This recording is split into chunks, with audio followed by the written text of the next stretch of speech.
Well, needless to say, I think I was really pleased with how we started the game. I was really proud. We've been, and I'm not complaining because Johnny's got 2 starters out tonight, but we've been really sick over the last, all of us, coaches, players, over the last week and a half, and it bubbled up so much over the last week we barely been able to practice. And I thought Vic tried to practice through it yesterday. He went through shoot around today and he tried to give it a go. He just couldn't do it, and I was really proud of him for just trying. That meant a lot to me that he even tried, because he's pretty down and out with whatever illness is going around the team. So,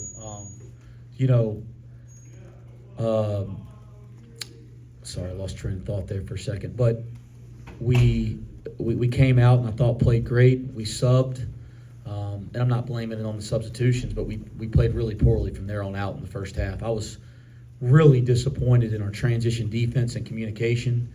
I was really, really disappointed in our defensive rebounding and just quickness to the ball. And, offensively, we started doing the thing we're trying to take on 6'11", 7-footers that are like turnovers. So I was disappointed in a lot of that kind of stuff. But obviously I'm proud of the way we came out and battled in the second half. And, they were different because they're down 2 starters, so lineups were a little different than what we prepared for. And I thought, we kind of found the right combinations. I thought John Newman was an absolute warrior, guys. I thought he was a warrior. That'll be a game when I tell stories about John Newman years and years from now, which I will. That'll be one of the games that I'll talk about. And I could not be more proud of Odi Oguama. I mean, all he's done is he hadn't been playing in the games. At one point he was starting, and all he's done is just come in the gym every day, have a great attitude, and keep working. And I thought his minutes and ability to kind of match up when they went small with Seal at the 5 were really important to us having success tonight. How much does this, watching John, knowing John since he was, a young teenager and seeing him go through everything that he went through, and now having the success he's having as a 6-year guy that stuck it out as a coach, is why you do it when you see him do what he's done so far this year? Absolutely. I mean, I got into coaching, or I really fell in love with coaching. The competitiveness for sure, and the high stakes, in some crazy way, I like that. But the part that I've really come to love is the relationship with the kids. And like you said, I've known John since he was in 7th grade. Known his family, know his friend. I mean, I know John really, really well for most of his life. And so just kind of see everything he's been through and what he's doing for our program now, it is neat, but we'll do all the reflecting when the season's over. We got a lot of basketball left to play. But yeah, that is one of the neat parts of coaching.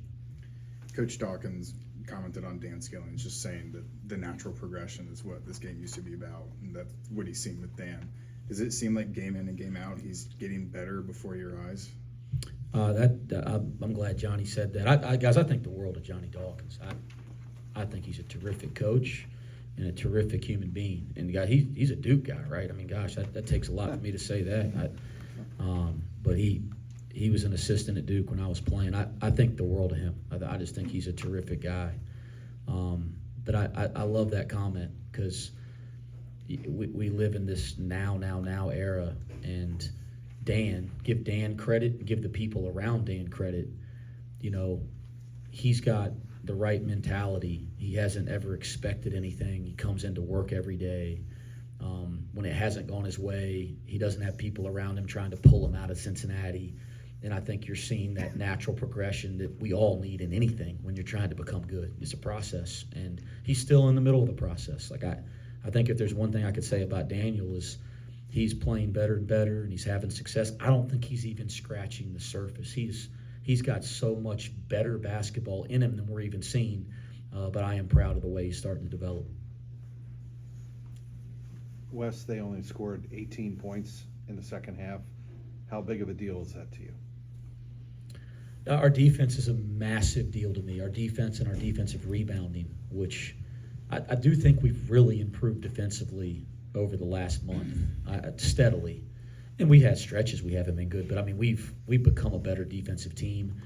Our defensive rebounding and offensive rebounding, I've been disappointed over the last couple weeks. Like, that has to be a strength, and it hasn't always felt that way every league game. And so in the second half, yes, I'm glad that we guarded consistently and at a higher level for 20 minutes. But I was even more pleased that when we got them to miss, that we really, especially with the small lineup, like we rebounded the ball with the small lineup, which takes gang rebounding and everybody doing their job a little better. You know, Vic, Aziz, Jamil, Odie, those guys are great rebounders. And Dan's a really good natural rebounder. But when you play small, it's not quite the same. And I thought our guys did a really nice job pursuing the ball in those small lineups. Ryan and Scott. Wes, you guys held Marcellus Avery to 3 second-half points. What were the adjustments that you made on him defensively? I don't think we made a ton of defensive adjustments. Again, guys, I think if you look at the first half, in the half court, we were pretty good. Okay, we came out. I thought we were great to start the game, but we were pretty good in our half court defense. They made a couple really tough shots early over the top after we got out to a lead. We were terrible in transition. Okay, and some of that's bad decisions, but we were terrible in transition, and we were terrible on the defensive board. And then Aziz gives up 9 points trying to get out there on the perimeter, which he can do. We just got to work at it a little bit more. He's going to be capable of guarding anybody, but he gets up 3 threes. I think Avery got 1. I think he fouls Sela. Maybe Avery got 2, but he gives up 9 points, 2 threes, and 1 foul and a 3-point shooter. So if you take out transition, you take out the offensive boards, and you take out those 9 points when Aziz was cross-matched, I mean, our defense in the half court wasn't the problem. And so I think in the second half, we didn't give up the transition baskets. We had better matchups out there. I thought we did a better job of figuring out the right combinations. And then I thought we did a better job on the defensive glass. But just kind of the half-court principles of the scouting report didn't change a whole lot. Are you encouraged by your ability to come back in games like this, or are you also aggravated that you haven't had a halftime lead in a while? Scott, that's one of your better questions there. I have no idea. I'm obviously pleased that our guys dug in and found a way to win.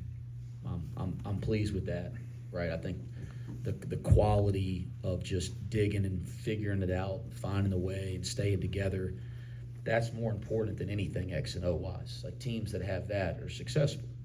And, we're showing some resilience over the last 2 or 3 weeks. We got to keep growing there. But I'm pleased with that quality.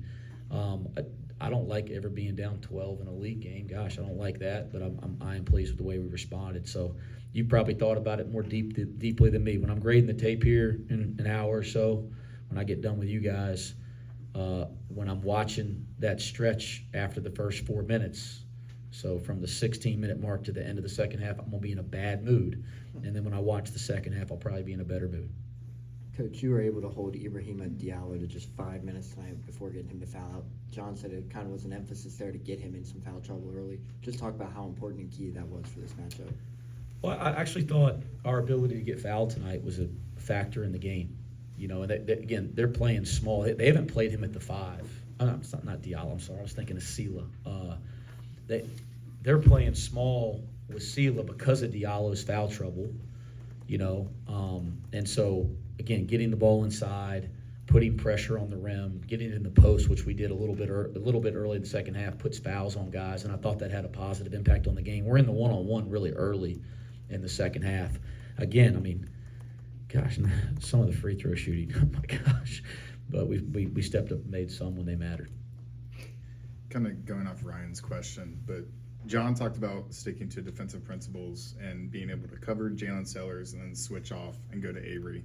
What does it say about his talent, his defensive ability to cover 2 really good players, but 2 players with different archetypes and skill sets? You guys showed me a better perimeter defender in college basketball than John Newton. I'm sure there's some other great guys out there that deserve a lot of credit and recognition, but you can't tell me there's somebody out there that's any better than John Newton. He's phenomenal, and he's also been a pretty dang good offensive player recently too. I thought he pressed a little bit there, trying to get us back in it in the last 10 minutes of the second half. But outside of that, he's been pretty dang good on offense too, guys. But I think he's one of the best perimeter defenders we have in college basketball, and I appreciate you guys because I think he deserves some recognition there. Coach Dan mentioned this was a win that was important for the team's confidence and that they hadn't been really playing together and trusting each other. How important is it for the team to win a game like this to continue to build on the rest of the Big 12 season? Well, I just think that it's every night in this league. It's every single night, and you got to find ways to win games. And you can't be looking ahead. You can't be looking backwards. You got to find ways. And certainly we're disappointed about the last two results. And you can't dwell on that. But they're young people, guys. They're going to dwell. It's human nature. So to figure out a way to get a win tonight, I think is good for this group. And as I told them in the locker room, I want them to be happy about the win and enjoy the win for a couple hours. But we can't celebrate the win because we got another big one coming. I didn't know who the heck we had next. That's how this league is. It's going to be somebody dang good and a tough place to play, which is the truth with West Virginia. But we can't celebrate now because we got to get ready for the next one. And that's, I think the teams in this league that are going to have success at the end of the year are just going to take it one day at a time. Coach, you guys are one of the better three-point shooting teams in the country by percentage entering conference play, and you're below 30% in conference play, 3 of 14 tonight. Has there been any glaring issue on film, or is it just some of those open shots are not going down and it's hurting the percentage? Well, I think it's a number of things. First off, C.J. Frederick's a pretty dang good three-point shooter. He's played as much basketball over the last month as I have. Okay, so that's going to impact when your best three-point shooter and your best three-point threat and your honestly best offensive player isn't on the court. That's going to change things for the team a little bit. The second thing is, coming in tonight, Central Florida is the 6th-ranked defense in defensive efficiency in America, and they're only 3rd in the Big 12. I mean, that's pretty funny if you think about it. They're 6th in the whole country, but they're only 3rd in the Big 12. So you're also playing against some great defensive teams, and it's the level of competition is just different. So that's going to have some impact. And then the last thing is we're missing some good shots and shots that I think we can expect to make over time, and we've just had some of that. Guys, our best basketball, this team's best basketball has a chance to be moving forward. Well, I don't think we've scratched the surface of what we're capable of. We haven't been healthy yet. We haven't got to work consistently in practice with the way that we're trying to play from a lineup perspective. We've been kind of just surviving here for a long time. I think as we start figuring out how to get healthy and get more time together, and we'll start playing better. I think our best basketball has a chance to be way ahead of us moving forward. Thanks, Coach. Thank you. Thanks, Wes.